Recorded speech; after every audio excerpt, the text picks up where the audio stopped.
personajes de dibujos animados favoritos y tengo uno en mente.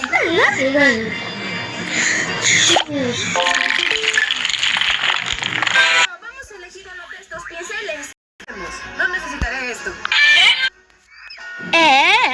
Tengo una personaje.